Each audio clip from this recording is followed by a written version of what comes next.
everybody. 1 in 4 women is sexually assaulted by their 18th birthday. 1 in 3 women is assaulted in their lifetime. 1 in 6 men is assaulted in their lifetime. Everybody knows somebody that it's happened to.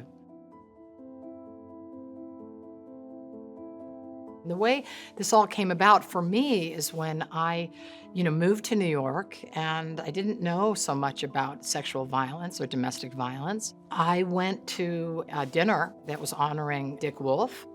That was the night that I had learned about the statistics of sexual assault and domestic violence. I just remember I couldn't speak. I was like, wait, what? What? Why wasn't everyone talking about this? Why wasn't everyone talking about it? This is an epidemic. In 2009, we learned about the backlog of untested rape kits. Our minds were just blown because we couldn't even comprehend that there were victims who had been assaulted and gone through all the proper channels. And then we found that their rape kits had not been tested and were actually sitting in police storage facilities and crime labs and God knows where. And we uncovered hundreds and thousands of untested kits around the country. You see also what could have been prevented had these kits been tested, what could have been prevented, the lives that could have been saved if the DNA was in the database. What's so painful about this is the actual collecting of a kit can be a 4 to 6 hours, oftentimes re-traumatizing experience. And so the idea of a woman going through this examination, so painful, so frightening, so scary, and then finding out that it's sitting on some shelf rotting away is nothing shy than devastating. And how can a survivor then think she matters?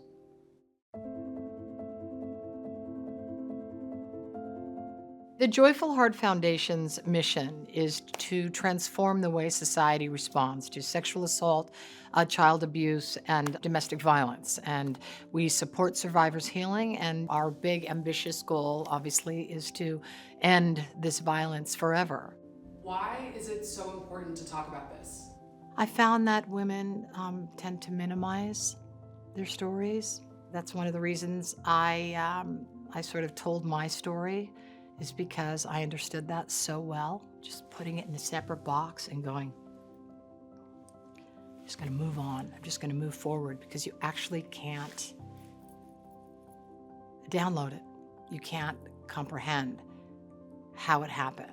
You understand these are uncomfortable things to talk about. These are scary things to talk about. Again, there's so much shame, wrongly placed shame. And now what's so beautiful about it is that there is community with all the work that people have done, all the incredibly brave survivors that have come forward and really led the way, and with shows like SVU that are talking about it, which normalize it in our country because they know that they're not alone. It's amazing how people, in my experience, have found a place in a way where they feel safe talking about it, and what that lets out, and the space that they get back from talking about it. That was sort of my dream for domestic violence and sexual assault, is that women could say, that's right, I went through this horrible crime that was perpetrated on me, and look at me now. I survived.